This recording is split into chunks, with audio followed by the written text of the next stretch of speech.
In the headlines, U.S. Ambassador to South Korea Mark Lippert gets attacked by a pro-North Korea activist, screaming demands to stop the ongoing military exercise by Seoul and Washington. Lippert is reportedly in stable condition, while various charges, including attempted murder, are considered for the attacker. President Park Geun-hye meets with Abu Dhabi's Crown Prince, solidifying Seoul's commitment to deepening cooperation with the Gulf state. And the United States nuclear watchdog gives a preliminary seal of approval to the design of a South Korean-developed nuclear reactor, raising hopes for a final approval that will pave the way for exports to the U.S. and elsewhere. Hello and welcome to ARIRANG News. Thanks for tuning in. Live from Seoul, I am Kang Chery. We begin with the horrid knife attack that's shocked the country today. U.S. Ambassador to South Korea Mark Lippert was slashed with a knife by a South Korean national. The injuries were not life-threatening, but he had to undergo surgery today. ARIRANG's Hwang Sung-hee tells us more. It was a bloody attack on U.S. Ambassador to South Korea Mark Lippert by a man claiming to be an advocate of a reunified Korea. The attack is the first of its kind on a U.S. ambassador to South Korea. It happened as Ambassador Lippert was attending a breakfast meeting here, just across the street from the U.S. Embassy. A man now identified as 55-year-old Kim Ki-jong slashed Lippert with a 10-inch knife, leaving him with a deep cut on his right cheek and left hand. Covered in blood, the ambassador was transferred to Yonsei Severance Hospital and is now in stable condition. The suspect was arrested immediately, shouting his opposition to the ongoing military drills between Seoul and Washington that began on Monday.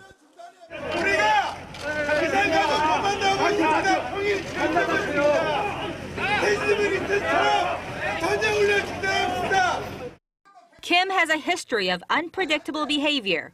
He was given a 2-year prison sentence in 2010 for throwing a piece of concrete at the Japanese ambassador to South Korea. U.S. State Department Deputy Spokesperson Marie Harf said Washington strongly condemns this act of violence.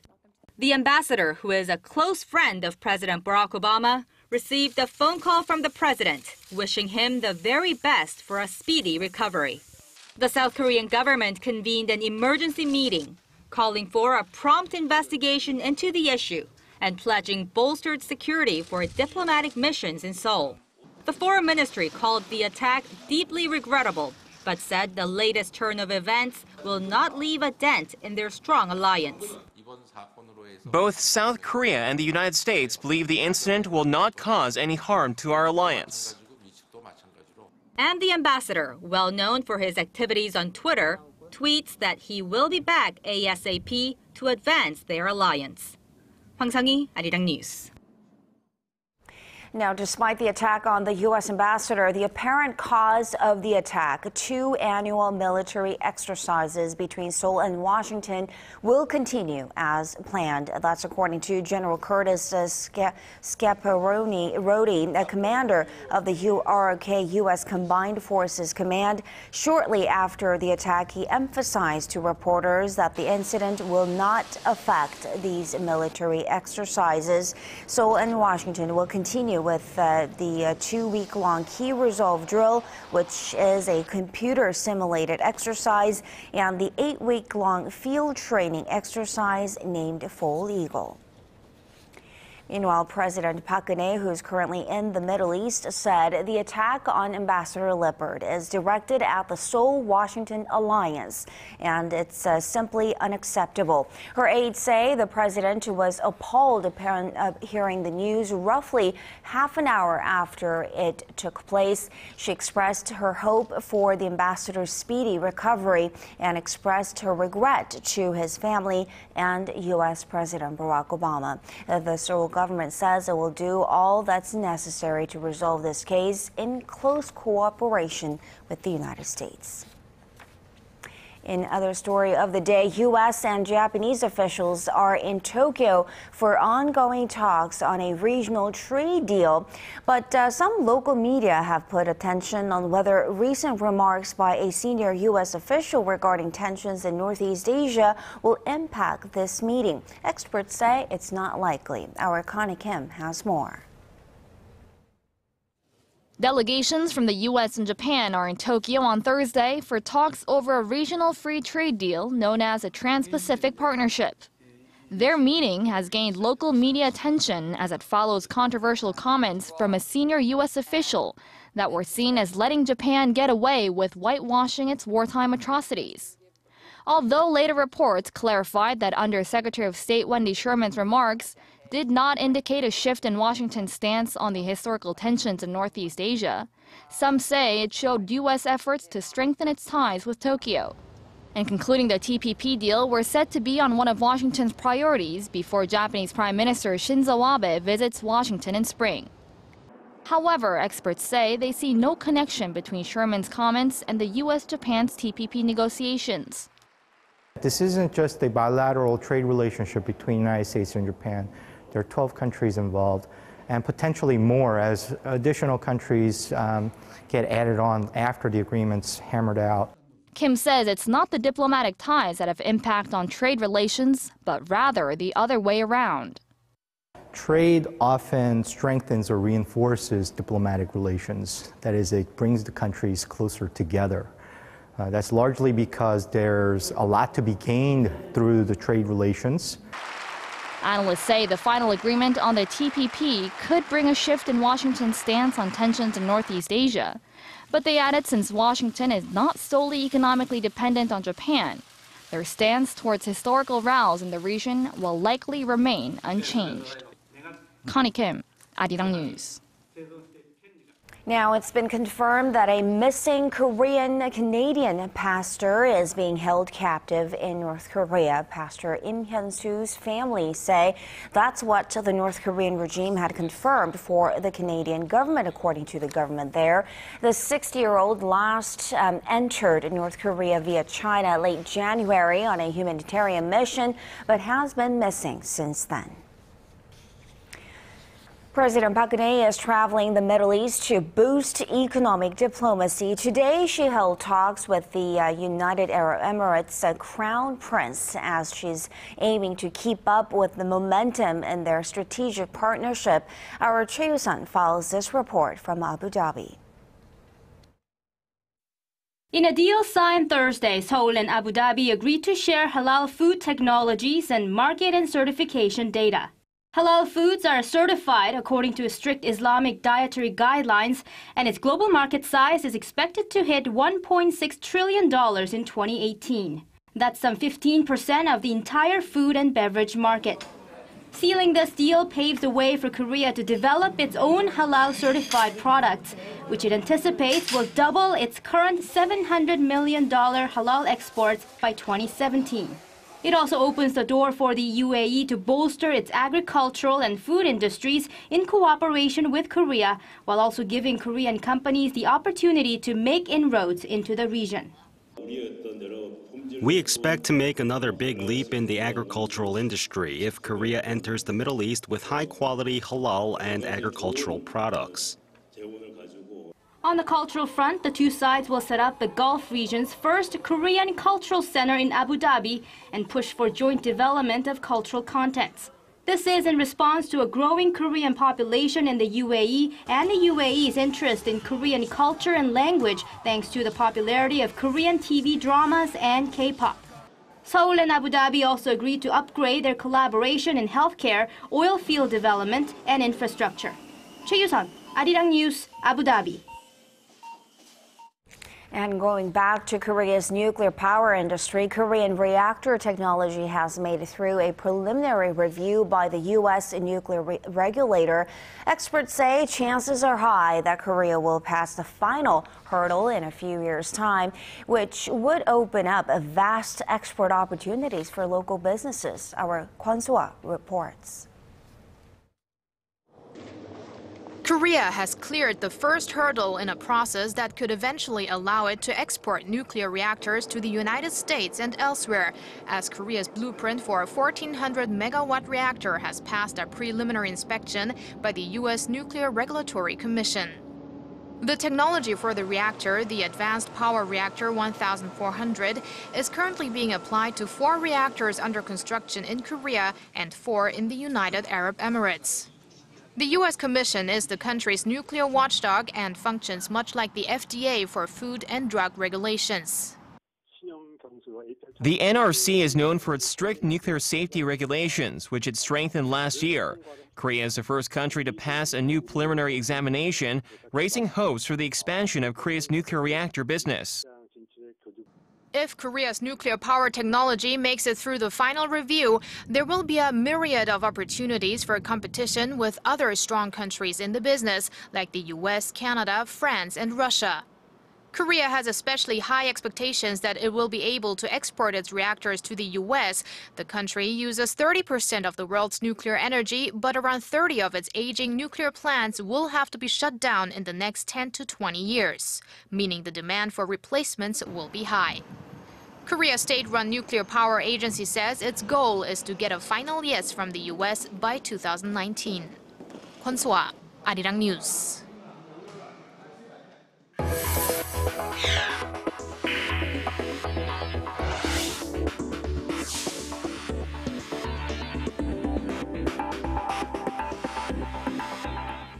Korea's inflation rate last year was lower than that of Japan's for the first time in more than 40 years.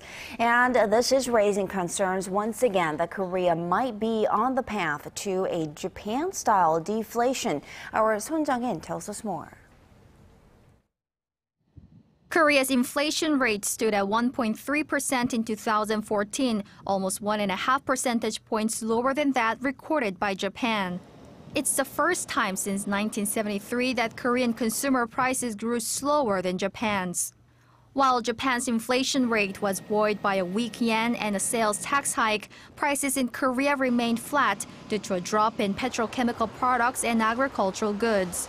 But it's not just Japan where prices grew faster than Korea, prompting concerns that the domestic economy might be nearing a Japan-style deflation. Korea's consumer prices were even below the OECD average of 1.7% and the average price growth rate of 1.6% of G7 countries, including Canada and the United States. The Korean government, however, has dismissed concerns over deflation risks, saying the country's prices, excluding volatile energy and food components, rose 2.3% last month from the same period a year ago. For all of last year, the core inflation grew by 2% from 2013. An unnamed finance ministry official says that the government so far has no specific plans to tackle the country's low price trend. Son Jang-in, ARIRANG News. China has lowered its economic growth target for 2015 to the lowest target in 11 years amid worries that the country could face greater financial challenges this year. In an annual report to the National People's Congress on Thursday, Chinese Premier Li Keqiang set the country's gross domestic product growth target at around 7% this year. This figure is down from the 7.5% target for the government set for 2014 and is lower than the actual growth of 7.4%, marking the slowest expansion in 24 years. And now to the second part of our three-part series looking at Chinese economy. Today we focus on how the economic slowdown in China is affecting the Korean players. Our Hwang Jie tells us more.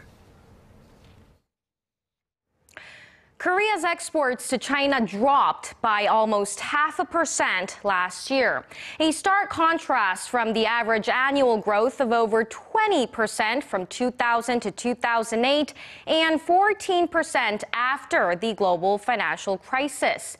It used to be global demand that determined Korea's exports to China, as Korean firms largely ship intermediary goods to the country. The situation now, however, is quite different.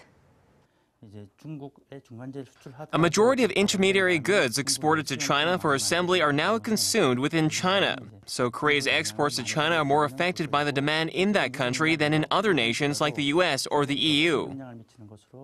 A recent report shows that a 1 percentage point drop in Chinese growth equals a 0.17 percentage point cut in Korea's GDP. And with China posting its worst growth in 24 years in 2014, prompting the government to focus on boosting domestic consumption, experts say that old business strategies will no longer work. The consumer market will continue to expand in China, so in the long term, Korean exporters should look into what kind of consumer goods will meet the needs of the Chinese people. What's even more unsettling is that Chinese firms are now improving their own supply capacity to replace Korean intermediary goods. Many key Korean industries are concerned that their main export items like display screens, steel, and petrochemical products will get squeezed out of China within the next few years. Such changing landscape has raised the urgency for Korean exporters to produce high-quality finished goods catering to China's changing demand. 홍지혜, 아리랑 뉴스. There's one market that's hit hard by bigger and better quality smartphone screens, the tablet PC market. The tablet sales of major players in the market like Samsung, Apple, and Amazon all plunged in the final 3 months of last year. Our Park Geun-hye has the details. The global tablet market saw its first ever on-year drop in sales during the last quarter of 2014. According to market research firm IDC, tablet sales dropped 3.2% in the fourth quarter from the previous year. This is the first sales drop in the global tablet sector since the devices were introduced in 2010. Apple sold some 21 million units of its iPad during the fourth quarter of last year, a decline of nearly 18% from the same period in 2013. Samsung sold 11 million tablets during the same period, a drop of more than 18%. Amazon suffered a whopping 70% drop during the same period. Only China's Lenovo recorded positive growth of about 9% in the fourth quarter from the year before, thanks to marketing and sales strategies like selling its laptops alongside its tablets. Industry watchers say the popularity of large-screen smartphones like the Galaxy Note and iPhone 6 Plus represents an increasing threat to tablets. With the high-end tablet market becoming increasingly saturated, Apple is aiming to expand into the enterprise computing market with the iPad following a partnership deal with IBM last year. Park Ji-won, ARIRANG News.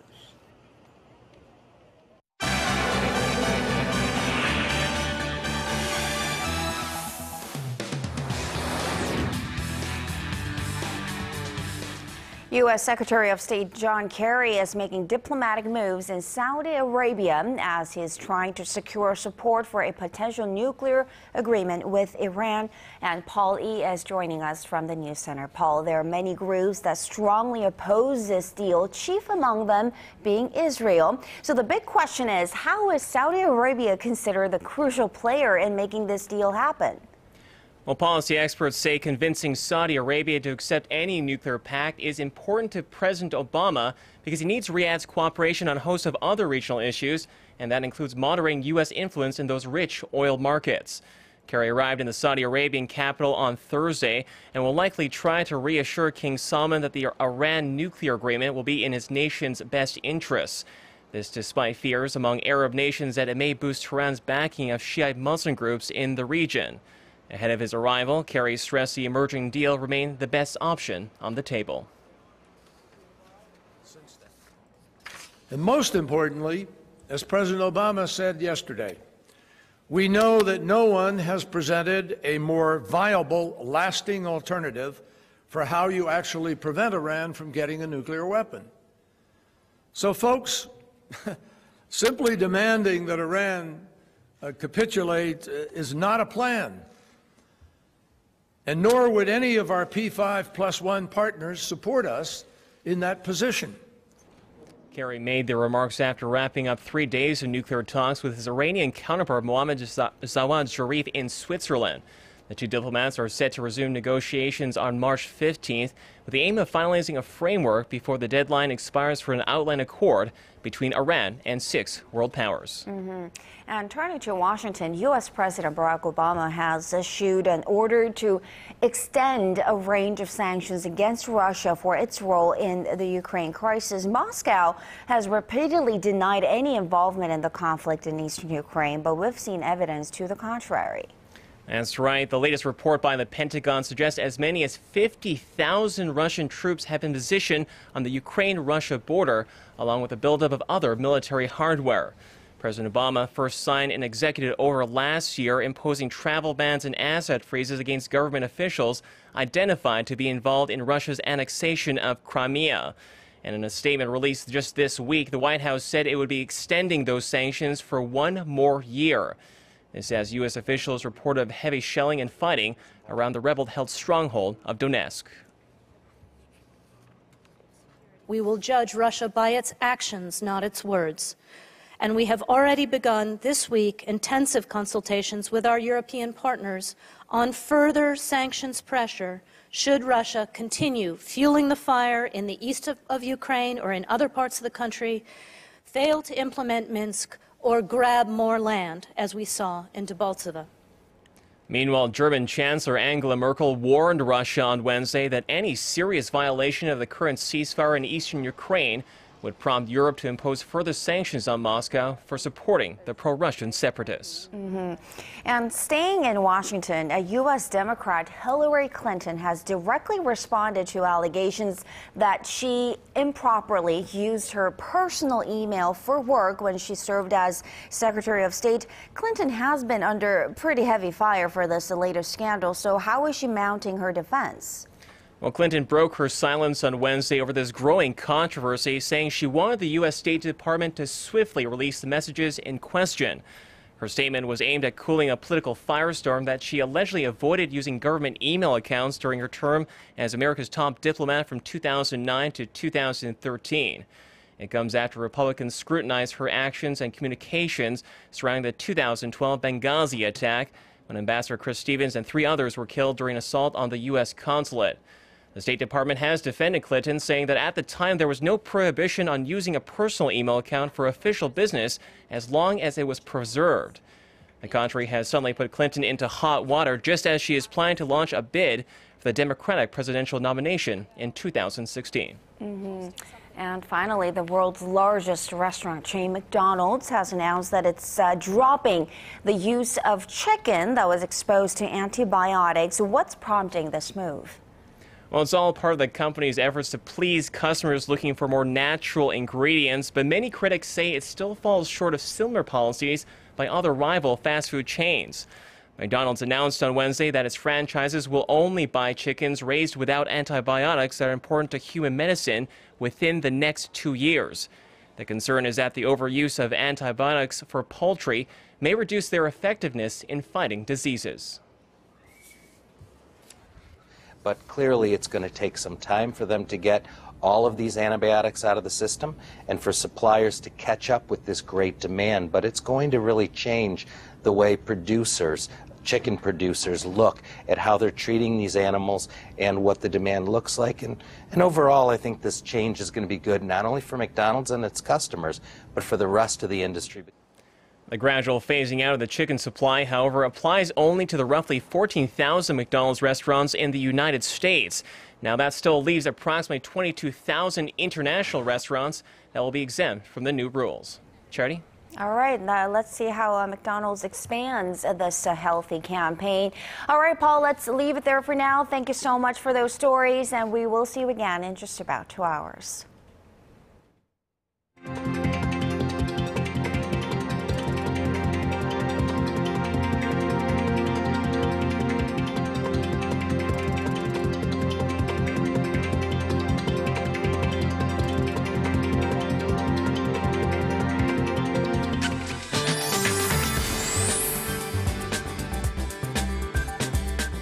Hello and welcome. I'm Kim Bo-kyung with your weather forecast. Today is Jeongwol Daeborum here in Korea, which is the day we get to check out the first full moon of the lunar year. So the moon is set to shine its brightest at around 12:36 a.m. here in Seoul, and that'll be about 12:27 a.m. over in Busan. At the moment, it is mostly clear skies for the central regions, but heavy clouds are hovering down south. And it looks like we will start off the Friday morning below seasonal averages, but warm air will gradually move in, pushing up daytime highs. Other than that, dry weather advisories are in effect for regions along the eastern coast, so make sure to stay hydrated. On to Friday's readings. The daytime high here in the capital hits 10, Daegu 11, Busan hits 10. Meanwhile, Daejeon and Jeju reach a high of 10, Dokdo 5, Mount Kumgang dips to -5. Those are the updates we're following at this hour, and I'll see you soon. Thank you very much, and that will do it for this edition of ARIRANG News. Thanks for watching.